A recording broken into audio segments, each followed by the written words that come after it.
siapkan hati kita untuk menerima kuasa dari Tuhan Yesus. Saya ajak semua bagi berdiri, kita menunjukkan kemana kita jadi di sini.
pulihkan hidupku.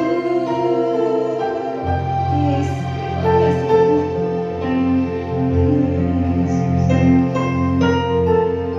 Haleluya, haleluya.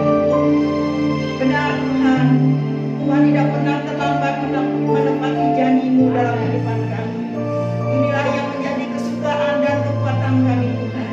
Tuhan berjanji, Tuhan pasti menggenapi dalam kehidupan kami.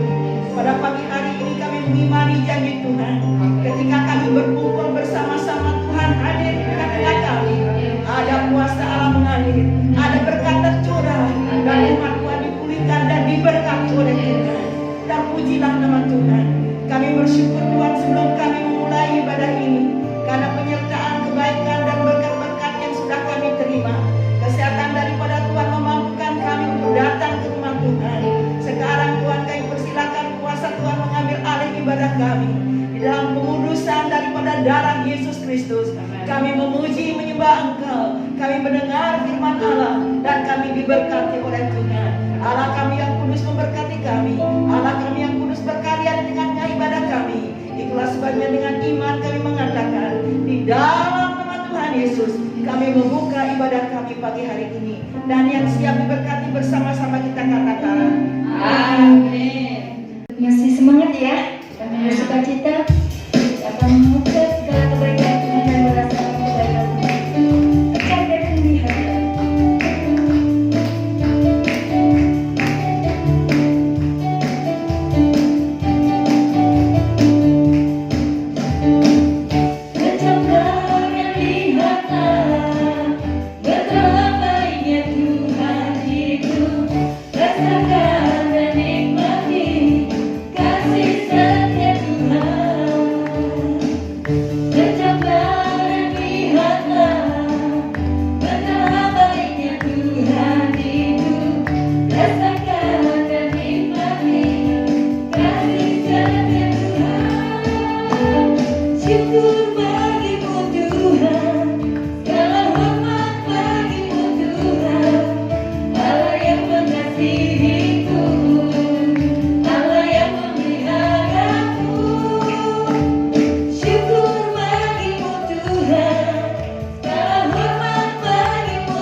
Jadilah kehendakmu di bumi seperti di surga.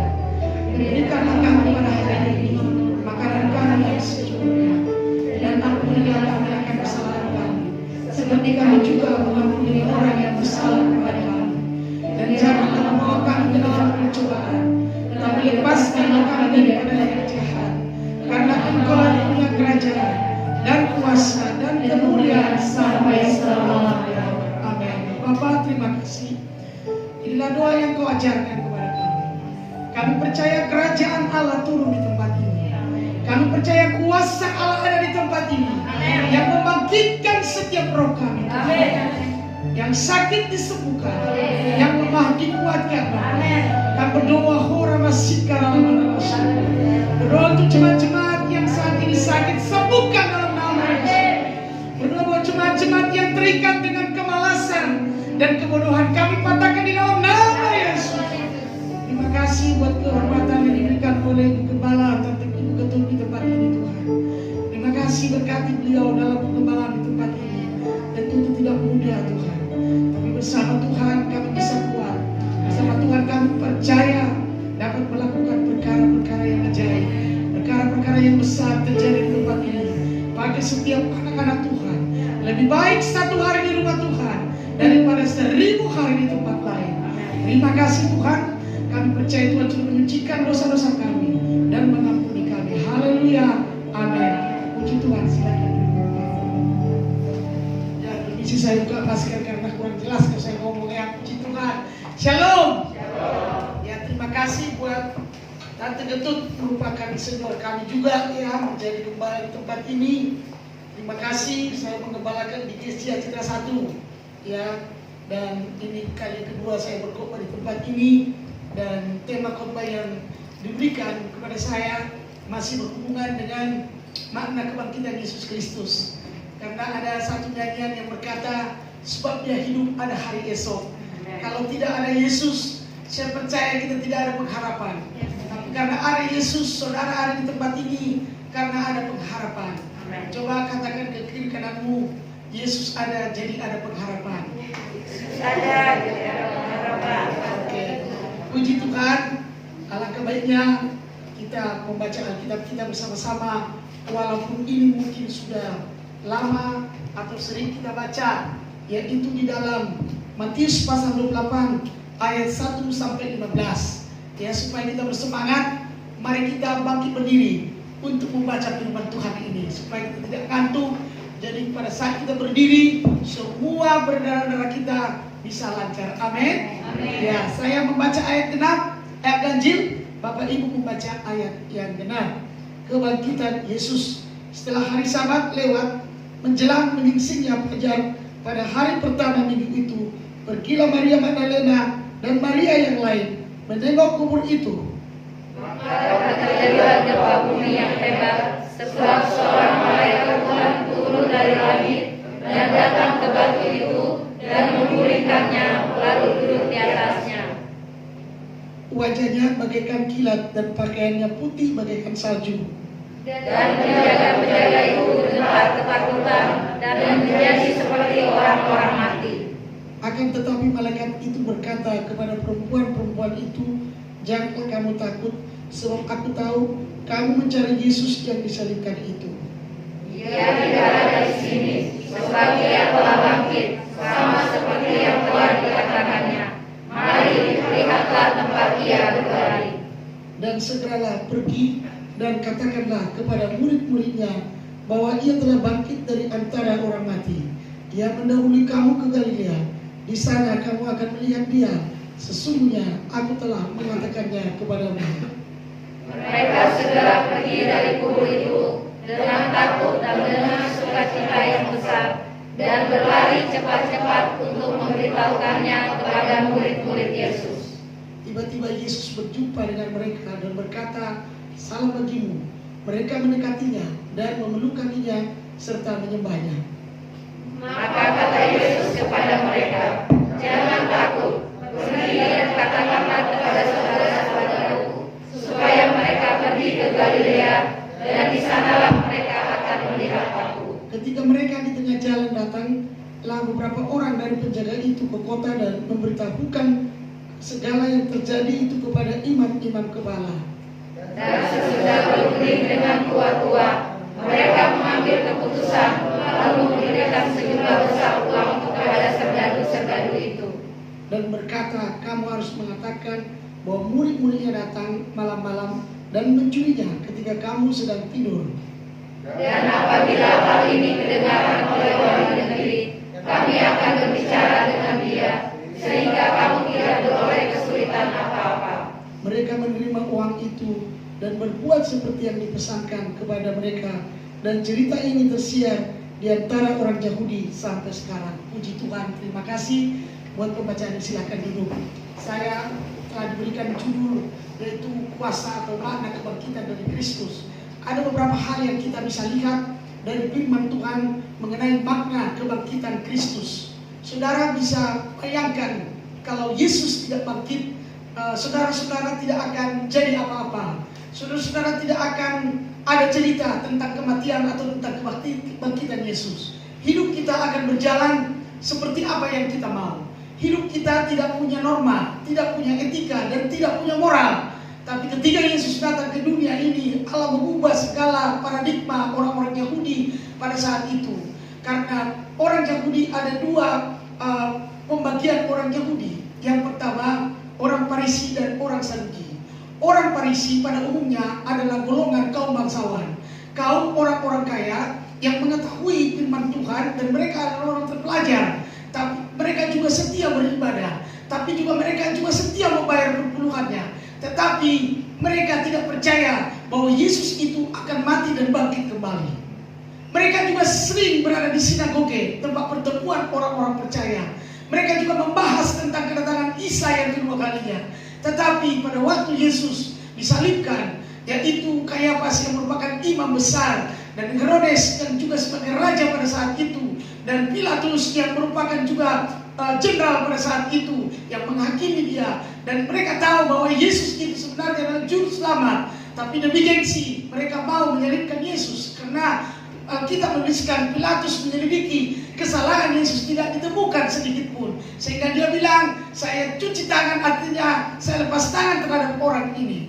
Bagian yang kedua itu bagian Saduki, yang biasanya mungkin kalau di negara kita adalah kelas-kelas pinggiran, atau mungkin mereka percaya mereka bukan mungkin, tapi ini jelas sekali mereka percaya kepada Tuhan karena mereka menanti-nantikan Mesias. Itu sebabnya pada waktu Yesus lahir ke dunia ini ada gembala-gembala yang sedang berjaga-jaga di padang pada waktu itu, waktu Yesus lahir, yaitu kaum-kaum Saduki pada waktu itu, yaitu gembala-gembala yang diupah untuk mereka bisa makan lewat penjagaan domba-domba pada saat itu. Tetapi yang pertama menjenguk Yesus yaitu gembala yang berasal dari kaum Saduki, yaitu kaum orang-orang yang tidak dianggap oleh orang-orang bangsa Israel pada saat itu. Tetapi yang banyak kepada Tuhan yang datang pada saat itu adalah orang-orang Saduki, orang-orang yang tidak terpelajar seperti Petrus dan Andreas, Zebedeus dan juga Yakobus dan ke-12 murid Tuhan Yesus. 11 murid Tuhan Yesus itu dengan latar belakang bahwa mereka adalah seorang nelayan. Hanya Lukas yang berlatar belakang berbackground tabib atau dokter kalau istilah sekarang. Tetapi 11 murid ini adalah golongan yang tidak terpelajar. Saudara tahu golongan yang tidak terpelajar, mereka tidak sekolah, mereka hanya tahu bagaimana cara mengambil ikan dan tidak perlu sekolah di sana. Dia hanya tahu mata arah angin kemana. Saya dulu sering penginjilan sebelum corona ini ke daerah Tanjung Pinang. Jadi kalau Tanjung Pinang dari Batam kita, nanti kita bisa juga naik perahu lagi ke Tanjung Pinang. Dari Tanjung Pinang ini saya naik satu lagi perahu untuk sampai di Pulau Batu, Senayan. Kalau di daerah itu jarang sekali ada pendeta. Satu pendeta itu untuk misal 15 pulau. Jadi tidak selalu hari Minggu mereka datang beribadah. Mereka tinggal di perahu-perahu. Dan anak kecil tidak ada pendidikan, tidak ada sekolah pada waktu saya ke sana. Nah, saudara yang dikasihi Tuhan, mereka rata-rata buta huruf, dan tetapi mereka tahu arah angin, di mana ikan yang banyak. Biarpun anak kecil tahu dia ikan yang banyak di mana, ikan yang besar di mana, ikan yang kecil di mana. Jadi mereka hanya belajar tentang alam. Itu juga yang dilakukan oleh 11 murid Tuhan Yesus. Mereka tidak belajar ilmu pengetahuan. Tetapi Alkitab menuliskan bahwa kitab Ulangan pasal 6 ayat 4 sampai, dan saudara baca Ulangan pasal 6 itu ayat 4 sampai ayat yang ke-6. Kasihlah Tuhan Allahmu dengan segenap hatimu, segenap jiwamu, segenap kekuatanmu, dan segenap ragamu. Ajarkanlah ajaran pendidikan agama Kristen ini kepada anak-anakmu pada waktu engkau duduk, pada waktu engkau berbaring, pada waktu engkau berjalan. Saudara harus tahu bahwa hikmat Tuhan itu melebihi hikmat dunia ini. Ada amin? Hikmat Tuhan itu melebihi hikmat dunia ini. Saudara-saudara, firman Tuhan berkata dalam 1 Korintus dikatakan bahwa orang bodoh dari Tuhan dipakai Tuhan untuk mempermalukan orang-orang bijaksana yang ada di dalam dunia ini. Makna kebangkitan Yesus yang pertama adalah untuk menyelamatkan umat manusia dari dosa-dosa mereka. Yaitu di dalam ayat yang kedua ini, maka terjadilah gempa bumi yang hebat, sebab seorang malaikat Tuhan turun dari langit dan datang ke batu itu dan menggulingkannya, lalu duduk di atasnya. Saudara-saudara, batu itu adalah sesuatu yang sangat besar dan sulit untuk digulingkan.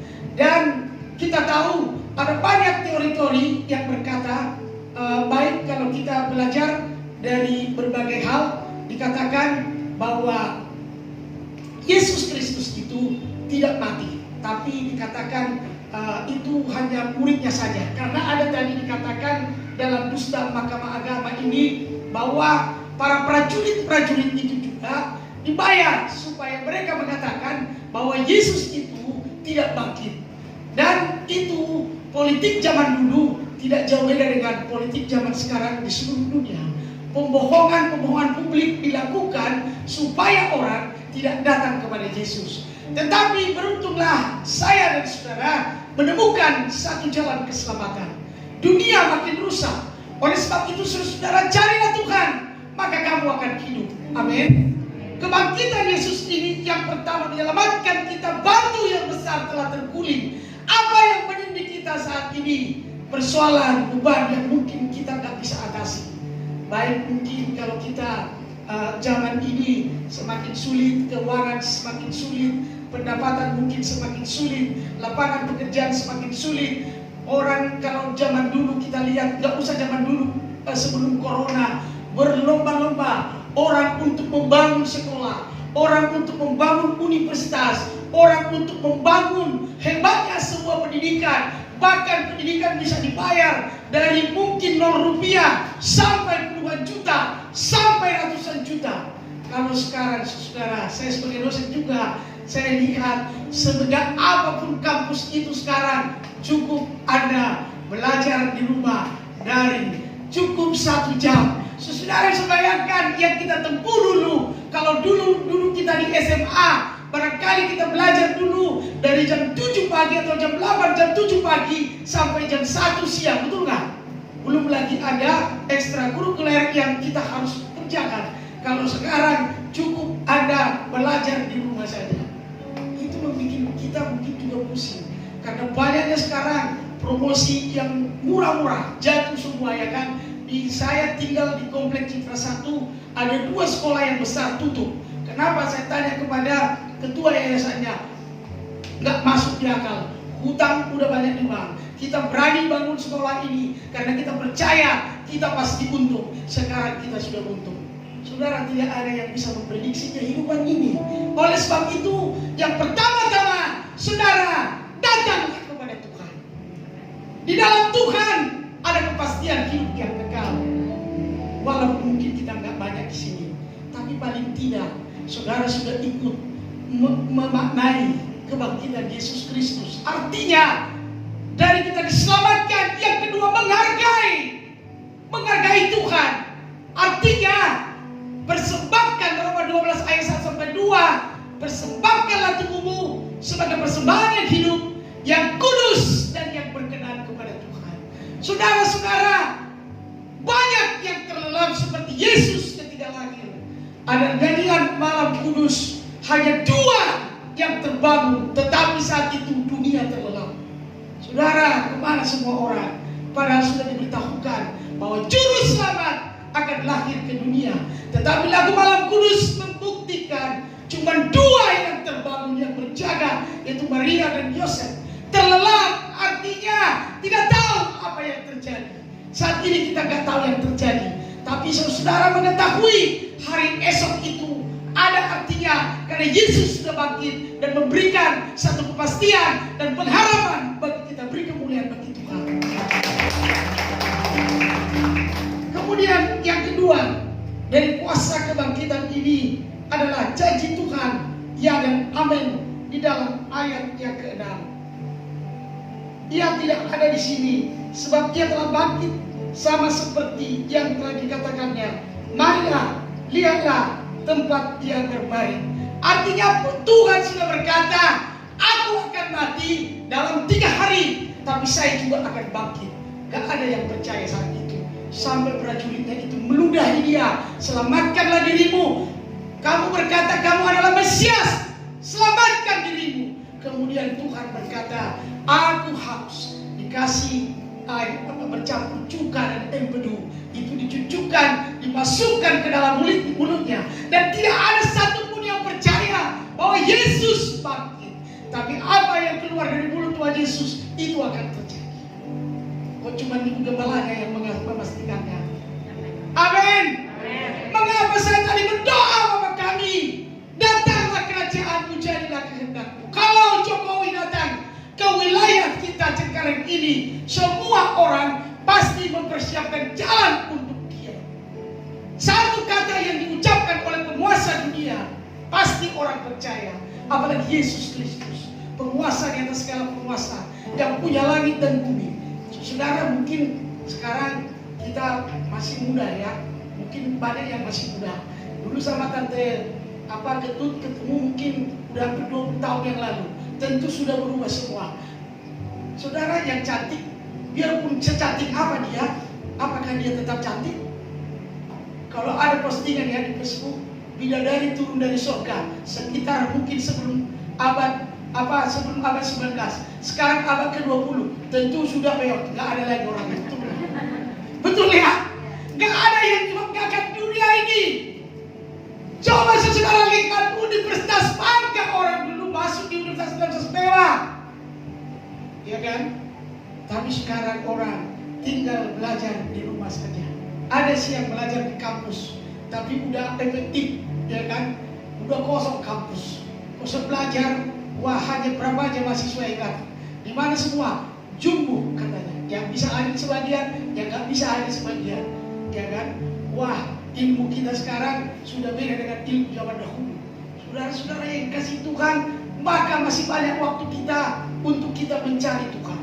Mana lebih banyak? Mencari Tuhan atau membuka sosmed kita? Saudara, banyak orang tidak lagi perlu untuk mencari Tuhan. Tetapi saya percaya jemaat-jemaat di Tuhan di tempat ini adalah orang-orang yang cinta akan Tuhan. Katakan di kalimat kananmu, engkau cinta Tuhan. Haleluya. Kalau kita cinta Tuhan, maka kita akan hidup. Hidup yang ada sekarang, ada satu bahasa, yaitu bahasa Yunani. Karena Alkitab ini ditulis dan perjanjian baru dalam bahasa Yunani. Dan ada kata bios yang berarti kalau biologi ilmu tentang kehidupan. Tetapi di dalamnya ada satu himpunan atau kumpulan. Kalau biologi itu bisa hewan di dalamnya, bisa manusia, bisa tumbuhan. Tapi kalau di dalam bahasa Yunani yang disebut dengan bios, yang berarti kehidupan yang dihembuskan oleh ilahi di dalam tubuh kita, itulah disebut bios. Karena engkau berharga di mata Tuhan. Jadi kehidupan roh Allah diberikan kepada kita. Itu sebabnya Yesus naik ke surga. Makna kebangkitan itu juga memberikan Roh Kudus kepada kita. Itu sebabnya Matius 18 ayat 20 ini, pergi beritakanlah Injil, jadikanlah semua bangsa jadi muridku. Saudara, tidak hanya lagi orang-orang dahulu seperti murid-murid Tuhan Yesus itu, yaitu Petrus, ya kan, Ibu Novi atau Ketut yang sudah ada paramat di belakang, pada pasar mungkin yang sekolah teologi ya. Belum pernah kita lihat di seluruh dunia ini yang berkata sekali pengkhotbah berkhotbah 3.000 orang bertobat. Ada nggak Ketut? Nggak ada ya. Tapi Petrus berkhotbah. Satu kali dia berkhotbah di loteng Yerusalem, 3.000 orang bertobat. Udah ada loh. Kalau sekarang mungkin auditorium. Mereka berkumpul di satu sinagog dan hari itu mereka dibaptiskan. Saudara yang dikasih Tuhan, kalau sekarang, wah, udah sulit itu ditemukan.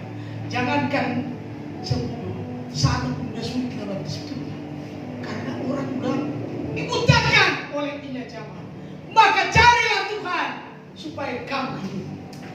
Ada kuasa kebangkitan ketika saudara berdoa. Karena Yesus berjanji. Ayat 42 itu berkata bahwa rencana Tuhan tidak pernah gagal. Dalam dalam hidup saudara.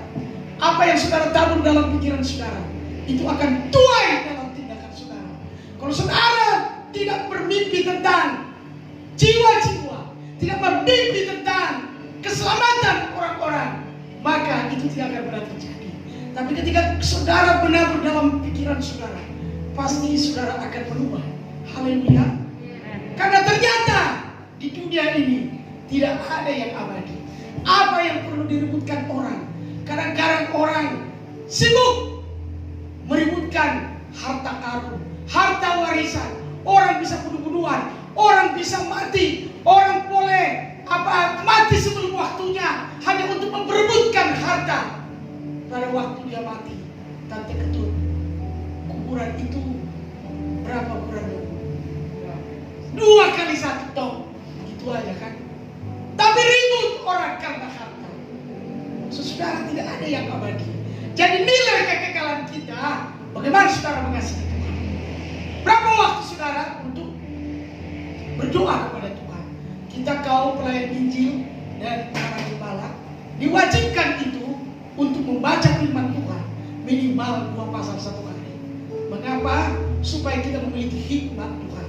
Karena hikmat Tuhan lebih besar daripada hikmat dunia ini. Walaupun kau jadi profesor, doktor, kalau kau tidak memiliki roh Allah dalam hidupmu, semua itu sia-sia. Maka carilah Tuhan, maka engkau akan diberikan Tuhan hikmat.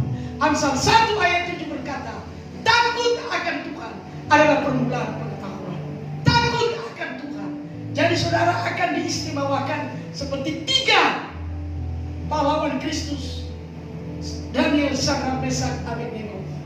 Dia berketetapan untuk tidak memakan santapan raja, tapi diberikan Tuhan hikmat 10 kali lebih cerdas dari para cendekiawan pada saat itu. Saudara harus cerdas mengamati dunia ini.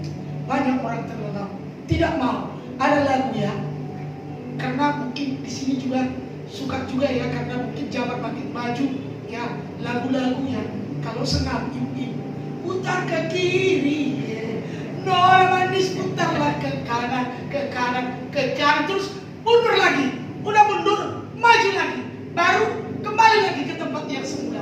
Berapa banyak orang Kristen putar sana, putar kiri, putar kanan, maju ke belakang, mundur lagi, tetap di tempat. Aku orang Batak, makanya aku orang Batak ya. Kalau lagu orang Batak, kalau bapakku pendeta, tapi banyak juga, ada juga anak yang nakal itu ya. Kalau tahun baru, rajin mengaku dosa. Dari anak pertama sampai anak ke-10, mengaku dosa ini. Entah dosa apapun dijelaskan semua itu. Ampunilah Pak, aku mencuri uangmu, aku menabung adekku, aku ini, aku itu. Ya kan? Habis itu, tetap juga dia tabokin adeknya, ya enggak? Gak ada perubahan. Tetap juga dia bohongin orang tua. Tetap juga dia melawan orang tua. Ada lagunya yang mungkin Pak Sarmen tahu juga lagu itu. Kristen awale tono dalam magoani. Kristen dia tahu dia kebenaran, tapi dia sengaja melanggar kebenaran itu. Saya sering menginjil, kebetulan saya pendeta untuk orang-orang preman-preman di Terminal Kandas. Jadi kita buka konser juga di daerah Terminal itu 20-an tahun. Ya kalau Ibu Nopi cukup tahu dari buku Ibu Nopi lah yang sering dulu karena guru sekolah di tempat kami. Saudara tahu kan? Kalau di Lampau Tua, saya suka datang ke Lampau Tua gitu karena banyak orang Batak. Kebetulan ada satu marga. Pak Sarmen tahu kalau sama marga satu marga dekat ya Pak. Horas itu, bilang Horas. Nyanyi orang itu lagunya yang tadi. Kristen yang udah kubaptis itu, udah kubaptis semua orang itu. Nyanyi orang itu, Kristen aku, alaikum tombak. Kristen aku, tapi tetap kujalankan apa yang dilakukan yang salah. Gila kau, aku bilang, kutokokkan kepala dia. Kenapa saudara yang dikasih Tuhan? Habis itu, kalau gereja mereka datang musim seperti kapal selam. Tahu kapal selam ya? Belum tahu juga itu kalau Natal semua mau tampil menyanyi. Yang preman pun mau ikut nyanyi. Padahal dia gak gereja, kan gila ya kan? Udah dibaptis dia. Aku bilang, kamu mau dibaptis? Kalau dulu kita baptis banyak orang. Kalau dibaptis, iya. Cora, kata bahasa Cora itu apa? Kapok dah. Gue gak lakukan dosa lagi. Bahasa Batak dia sama aku. Ibu pendeta, tenanglah kau katanya. Kenapa? Cora kau katanya. Kapok laku dosaku. Karena kan kita udah berikan, kalau kau udah terima Yesus, Yesus sudah mati untukmu, rokokmu buang itu. Bereslah itu. Gampil, tak apa gampil kalau cuma rokok katanya. Kau jangan minum lagi, itu lebih gampang lagi katanya. Terus kau jangan ke dukun, itu lebih gampang lagi. Tapi pas mau dibaptis, udah kita jelaskan itu. Suara kita udah sampai serak. Udah kita bikin buku 4 hukum rohani mengenai keselamatan. Sampai kita jelaskan sampai mendetail. Kau udah tahu mengerti tentang Yesus ini. Udah mengerti, menerima Yesus, lahir baru, pelepasan. Kemudian saya harus dibaptis supaya satu dengan Kristus. Pas saya dibaptis, udah turun dia. Sebentar pendeta, itu di Grogol itu, baru di waktu itu. Kami ada 15 orang dibaptis ini, turun dia. Karena dia bekas kerbau. Turun dia. Bu Linda, kira-kira kalau dibaptis ini masih bisa ke dukun nggak? Kau mau dibaptis nggak kau? Belajar kau di kalau di sini, aku bilang. Ini udah ready, betul nggak? Yang lain masih antri. Bukan, aku masih kepikiran katanya. Soalnya kemarin jemuran saya hilang, jadi saya harus tanya dulu. Terus dia lanjut lagi. Kau kayak gini lah. Itu orang dah nunggu saya untuk saya baptis. Aku bilang, kalau belum siap, kau naik lagi dah. Gak apa-apa. Padahal dia udah pakai baju baptisan, ya kan? Kemudian, oh ya, renung-renungkanlah dulu ya katanya. Terus yang kedua, kalau sudah dibaptis masih bisa minum tuak nggak? Ya nggak bisa, udah cukup lah itu. Bilang merokok nggak bisa lagi. Kamu dibaptis nggak? Dulu naik deh, saya bilang. Kalau kayak gitu, bahasanya gitu juga. Naik, kau naik, mau dibaptis nggak? Macam aja gitu. Nggak dibaptis, oh ya sudah, nggak apa-apa. Tapi hati-hati dengan Tuhan. Bisa hari ini kau mati loh kalau kau makan. Saja lah. Karena dia udah penyakit kanker stadium 4, udah mau mati sebenarnya dia. Jadi kalau kau nggak dibaptis, udah kupastikan kau masuk neraka. Dan yakinlah kau, oh gitu ya, udah baptis lah katanya. Kau nggak mau, udah celupkan aja kepalanya. Bertawalah kau. Nggak lama kemudian dia mati. Artinya dia sudah sempat menerima keselamatan. Begitu banyak orang Kristen itu hanya diam di tempat. Tuhan mau pergi, beritakan itu. Saudara sudah mengalami kemenangan bersama Kristus. Keluar dari zona nyaman. Keluar dari zona nyaman kita. Kalau dulu saya dulu suami saya meninggal yang pertama itu, saya down sekali. Saya nggak bisa apa-apa, nggak bisa naik motor, saya sangat bergantung. Tapi waktu itu saya berdoa, kalau boleh Tuhan panggillah aku. Terus Tuhan bilang, bener nih, udah siap kau, udah siap Tuhan. Karena udah gak ada lagi, naik motor aku nggak bisa, naik sepeda pun nggak bisa. Wah macam mana pula ini gitu ya. Wah matilah aku ini Tuhan. Terus udah itu, udah kita kan perintisan, yang ngerti lah bagaimana perintisan. Beri dan diam. Saya naik motor, baru belajar, jatuh dulu saya. Waduh, tapi udah 2 bulan, kok nggak bisa. Kok belum kali kau katanya ngajarin ini. Kok tiap hari ngajarin, nggak bisa kau katanya. Iya sih ya, 2 kali dulu aku. Padahal di kursus sekolah apa saya, teman kursus sekolah ini juga. Tumpahkan lalu tangan ini, supaya bisa aku bawa motor ini. Itu dikotorkan di kepalaku. 10 kali kau katanya gitu ya kan. Banyak jalanlah otak kau itu katanya. Saya pun, ya Tuhan, tolong aku pikir begitu. Saya coba beranikan diri bawa motor ini mau ke rumah Bu Aneas waktu itu. Karena saya mau ngambil hadiah waktu itu ya. Nggak terlalu. Sampai di saat itu saya ditabrak mobil Kol itu yang bawa ini penyakit epilepsi. Pas kamu katanya, dia nggak bisa tahu mana rem mana gas. Pas digas tancap, mati aku ya kan. Terseret aku ada kisah 100 meter itu hancur motorku ini. Saya berdoa, di mana aku Tuhan? Aku dengar suara, mau pulang nggak kembali? Oh Tuhan, jangan pulanglah Tuhan. Masih banyak pekerjaan. Dari kemarin kau minta pulang aja sekarang. Rupa saya di rumah sakit saudara. Udah di rumah sakit saya hilang bekas saja kita mereka juga pada besok saya waktu itu kukira saya udah mati gitu ya karena udah dioperasi gitu. Gimana aku ini ya pikirku, wah ibu tabrakan dan tadi ku tengok seperti ada suara pulang tapi aku bilang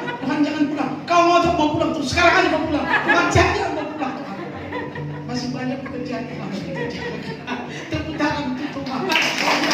Jangan diikat Tuhan kita masuk dalam lembah kegelapan, supaya kita jangan tetap di zona nyaman itu. Saya pun akhirnya bisa kemana-mana ya, dengan naik motor, walaupun mungkin ya saya paksakan lah mau ke kampung ya, daerah-daerah dekat-dekat sini gak ada masalah. Saudara, kalau hanya diam di tempat tidak lakukan apa-apa, ada 4 orang kusta yang berada di kota Israel pada saat itu di kitab Raja-Raja dan selidiki. Kemudian terjadi perang antara Moab, Amon dan Israel. Tapi orang 4 kusta ini berkata seperti ini, kalau kita duduk diam di kemah-kemah ini, tetap juga kita mati, perang juga kita mati. Lebih baik kita perang, tapi kita udah ketahuan melakukan sesuatu. Waktu mereka bertindak keempat, orang kusta ini berani masuk ke perkemahan orang-orang Moab pada zaman itu. Mereka masuki, mereka sempat makan, tapi orang-orang Moab ketakutan, dikira serdadu-serdadu Israel yang datang. Tetapi mereka berseru kepada Tuhan, Tuhan tolong kami. Tuhan kirim pasukan tentara dari surga untuk membungkam musuh, dan mereka sempat menjala barang-barang, membawa kepada Raja Barat tersebut. Dan Raja berkata, dari mana barang ini? Ini adalah barang rampasan dari kaum Moab dan Amon. Tapi Raja tak percaya, tidak mungkin. Kalau tidak mungkin bisa kembali disurvei, sudah disurvei, wah benar adanya. Saudara, dulu pun dikatakan kita duduk diam, tetap juga kita mati. Pergi perang, tetap mati, tapi sudah ketahuan ada yang kita lakukan. Saudara, keluar dari zona nyaman itu, lakukan sesuatu. Selagi ada tenagamu, selagi ada kekuatanmu. Jangan tente, kalau sekarang tenaga kita udah banyak berkurang, gampang capek. Tapi Tuhan pakai saudara untuk melanjutkan pekerjaan Tuhan ini. Dan tidak ada yang mustahil.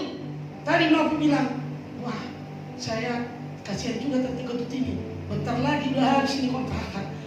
Gak usah kau takut, karena Tuhan lagi punya kerajaan dan kuasa dan kemuliaan sampai selama-lamanya. Dia yang memberi. Katakan, nasi setiap hari secukupnya. Kalau langsung dikasih Pak Sarmen 10 tahun makanan sekaligus, bisa lupa ya Pak, karena udah lengkap. Buat apa lagi 2 ya kan? Tapi hari demi hari Tuhan pelihara kita, ya kan? Tuhan pelihara kita. Bersyukur dan bersyukur. Tuhan begitu baik. Masih hari ini kita nafas, gak mati pada zaman corona. Kita selamat. Oh, katakan, angkat tanganmu. Terima kasih Tuhan. 1, 2, 3. Terima kasih Tuhan. Karena masih bisa bergerak. Coba kalau tiba-tiba gak bisa bergerak, ya kan? Suami saya baru sudah bersaksi masuk rumah sakit. Dia gak kenal saya. Semua kalimatnya, ha. Di mana kau bikin STK? Ha. Siapa namaku? Ha. Kan repot juga kalau semua ha. Betul gak? Tangan juga gak bisa diangkat, kaki gak bisa digerakkan. Nah kita ini mata dia enggak. Kemudian ada satu tamu teman saya datang dari Hong Kong, orang kaya dia. Dia bilang, waduh ke mana? Udah sesak, dia mau liburan, dia liburan ke Indonesia. Udah sesak. Waduh, langsung dibawa ke rumah Siloam. 1 tabungnya itu katanya untuk bisa cepat hidup kembali ada sekitar 50 juta. Udah berapa masuk bilang? Baru 5 berarti kali 250 juta. Pas mau ke 6, stop dia, gak ada lagi. Oh di, ya pun hotel, itu udah dulu.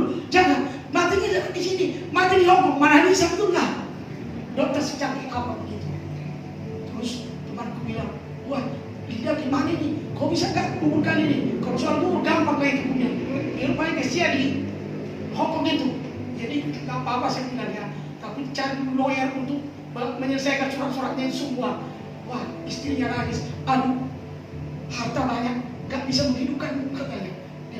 Aku bilang sama kawanku, aku dibilangnya harta banyak, nggak bisa menghidupkanku. Wah, pompa lagi, dipompa.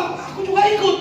Wah, dipompa yang jalankan komputer gitu. Ya dokter bilang aja, masih ada harapan supaya uangnya banyak ya nggak? Udah jelas mati kok ya nggak? Saudara, tidak bisa uang membeli nyawa kita. Waktu kita mungkin ada lagu ya, kalau lagu hamba Tuhan, meskipun saya susah menderita dalam, kita gak menderita, walaupun kita menderita, tapi ada pengharapan dalam Kristus. Kalau masih ada uang di kantongmu, kalaupun gak ada, pasti kau makan setiap hari. Mungkin kita juga takut makan banyak-banyak, karena takut gak gemuk, betul lah. Tuhan pelihara kita. Bagaimana dengan cara pemeliharaan Tuhan dalam hidup kita? Napas, oksigen diberikan itu sangat mahal. Tapi kita bisa nikmati. Bisa nikmati. Wah, saya berpikir itu miliaran untuk yang mati itu. Ya kan? Dikubur di San Diego, kemudian tempat apanya itu, kremasinya itu dapat di tempat dia diistirahatkan. Heaven. Pilih yang terkeren seperti hotel kalau masuk, tapi di dalam semua mayat, betul kan? Heran aku waktu masuk, keren banget ini pikirku. Wah, naik ke atas lantai 5, di sini tempat pembakaran mayat. Alamak, pikirku gitu. Begini juga saya. Saudara, hebat apapun di dunia ini, semua akan berlalu. Cari Tuhan. Hanya sampai di situ. Kemudian istrinya diletup. Wah, adanya asuransinya di Hong Kong. Wah, anaknya cuma satu. Kemudian anaknya nangis. Tuhan, rupanya hidup ini singkat banget. Benar memang singkat. Jadi kamu carilah Tuhan sungguh-sungguh. Iya, jangan kira-kira kawannya jatuh di kuburan ini karena kamu tak tolong untuk kubur. Tapi kau sungguh-sungguhlah berjanji untuk tetap setia kepada Tuhan. Saudara, tidak ada yang abadi. Bagaimana dengan hidup kita kepada Tuhan di tempat ini? Kasih itu adalah-Mu, bukan sekedar kau pemanas bangku gereja. Seperti yang aku bilang tadi, orang Semarang itu ada juga yang rajin. Datang, duduk, diam, dengar. Habis itu sama, datang, duduk, diam, dengar. Kasih persembahannya mirip seperti kasih kepada pengamen. Ya kan, sampai berdarah pusing.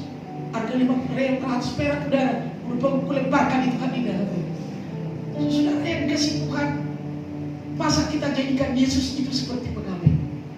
Berilah yang terbaik kepada Tuhan, maka Tuhan akan beri yang terbaik kepada kita.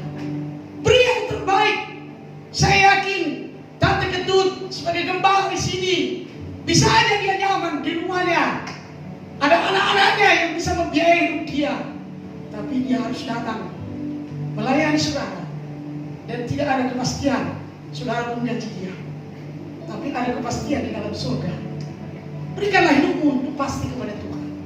Saudara, mengerikan sekali kalau kita tidak sampai mengerti makna kebangkitan Kristus. Mengerikan sekali kalau kita sampai tidak mengenal Kristus dalam kematian dan kebangkitannya.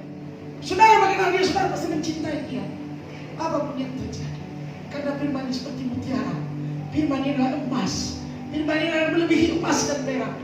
Maka hargailah firman Tuhan ini. Ketika saudara tidak menghargai hamba Tuhan, saudara juga tidak menghargai Tuhan. Hidup saudara akan hancur. Dan kalau ketika saudara menghargai Tuhan, datang beribadah, setia mengembalikan milik Tuhan, menghargai hamba Tuhan, menghargai hidup hamba Tuhan, saudara akan diberkati oleh Tuhan. Kalau hamba-hamba Tuhan yang melayani tempat ini sudah dijamin Tuhan, kalaupun saudara tidak memberi, tetap mereka hidup.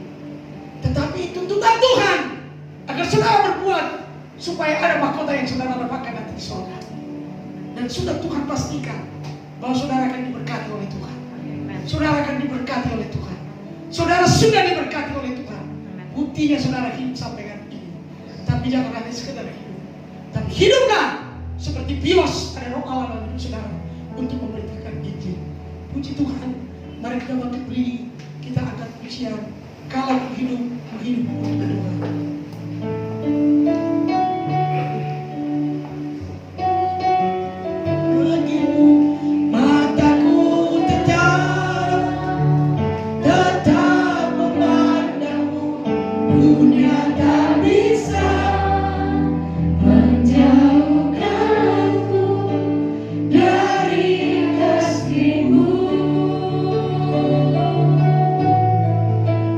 Selama ku hidup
Berikan kami semangat baru seperti murid-murid itu.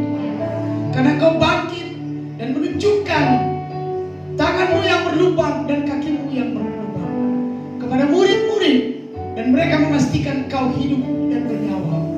Luar biasa Tuhan. Dan Engkau hidup di tempat ini, hidup dalam setiap hidup kami, supaya kami memaknai kebangkitan Kristus, maka berkebenaran di dalam Tuhan. Dan sembuhkanlah kami yang sakit, kuatkan kami, dan berkatilah gereja ini, berkati hamba-hamba Tuhan dan kepala sidang yang melayan tempat ini. Terima kasih Tuhan, dalam nama Yesus kami berdoa. Amin. Amin.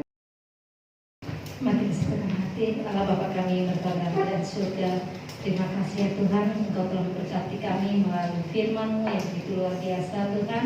Kiranya Engkau memberkati hamba-Mu ya Tuhan, pelayanannya dimanapun hamba pelayanannya Bapak, berkati keluarganya Bapak. Bapak, berkati juga kami yang menjalankan firman-Mu Bapak. Sebentar lagi kami akan memberikan persembahannya Tuhan. Berkatilah apa yang telah kami siapkan ini Tuhan, agar berguna untuk memperluas pekerjaan-Mu di tempat ini Tuhan Yesus. Terima kasih Bapak, kami serahkan persembahan kami hanya di dalam nama Tuhan Yesus. Haleluya.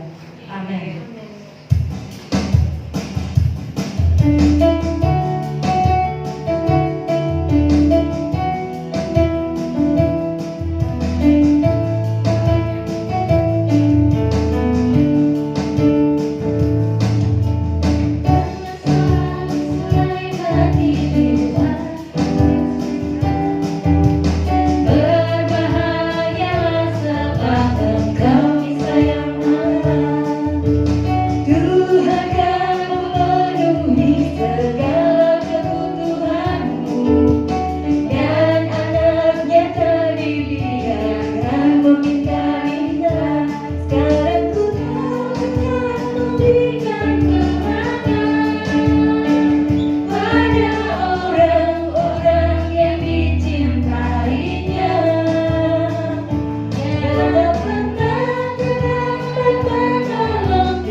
menunjukkan sebab Tuhan baik.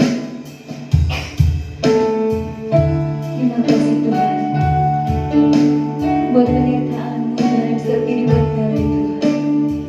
Kita bersyukur Tuhan bahwa Engkau Allah sungguh baik bagi setiap kehidupan kami. Terima kasih Yesus.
Memiliki hati yang bersyukur kepada Allah.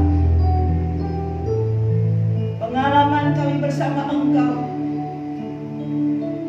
kekuatan-kekuatan yang Tuhan berikan bagi kami, kemenangan-kemenangan yang begitu nyata dalam kehidupan kami yang berasal daripada Engkau. Bukti nyata kebaikan Tuhan melimpah dalam kehidupan kami.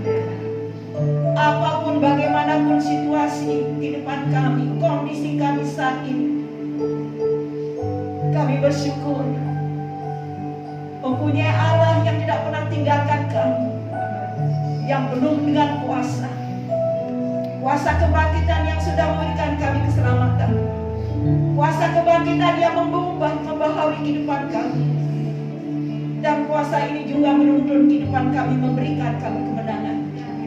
Kuasa ini juga senantiasa berbicara dalam roh kami. Kami tidak boleh berduduk diam saja. Kami harus bergerak maju, mengikuti langkah-langkah yang Tuhan sudah tentukan bagi kami, dengan tetap setia mengikuti Tuhan dan setia mengiring Allah. Dengan setia kami mengimani janji Tuhan, bahwa janji Allah adalah iya dan amin. Janji Tuhan bahwa Tuhan menyertai kami. Janji Tuhan bahwa Tuhan memberkati kami. Janji Tuhan bahwa Tuhan tidak pernah tinggalkan kami. Kami pegang janji Allah ini dimanapun kami berada, Sekalipun kami jauh daripada keluarga kami, sanak saudara kami, namun Tuhan Allah yang kami sembah tidak pernah jauh daripada kehidupan kami, yang senantiasa memberikan kehangatan dalam jiwa kami. Berapapun usia umur kami, janji Tuhan menyertai kami, sehingga kami tidak memandang itu semua. Yang kami lihat janji Allah, yang kami imani janji Tuhan.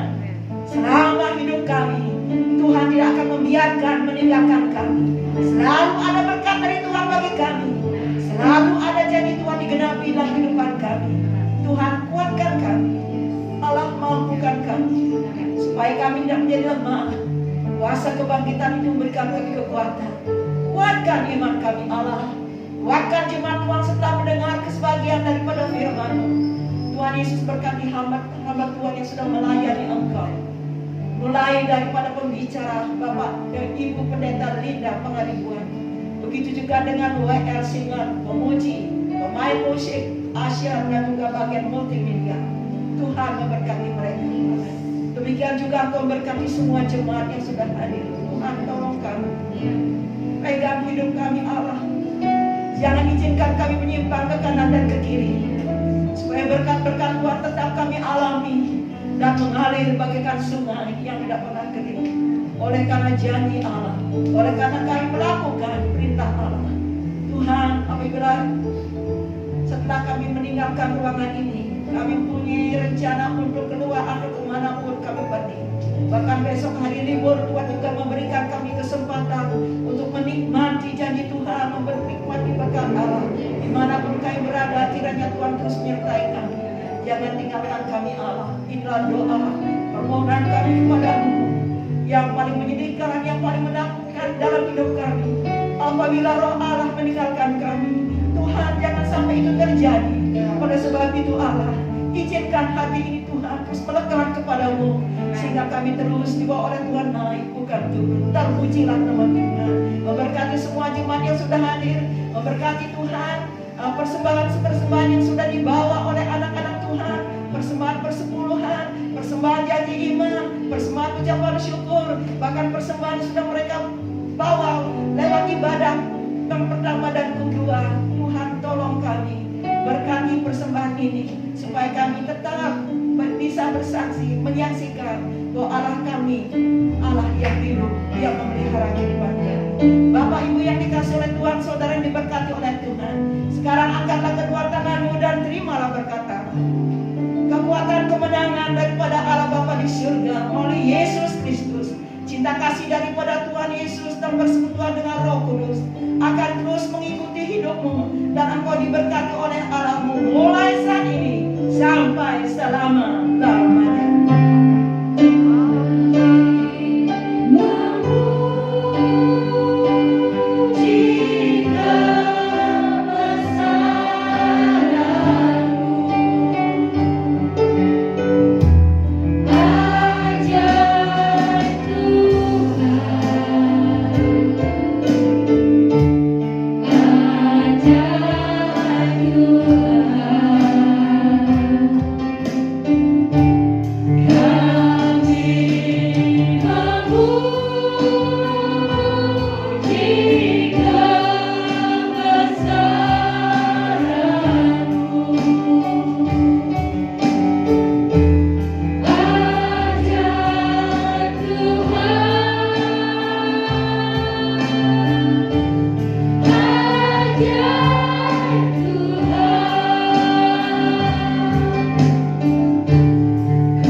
Minggu. Tuhan Yesus berkati.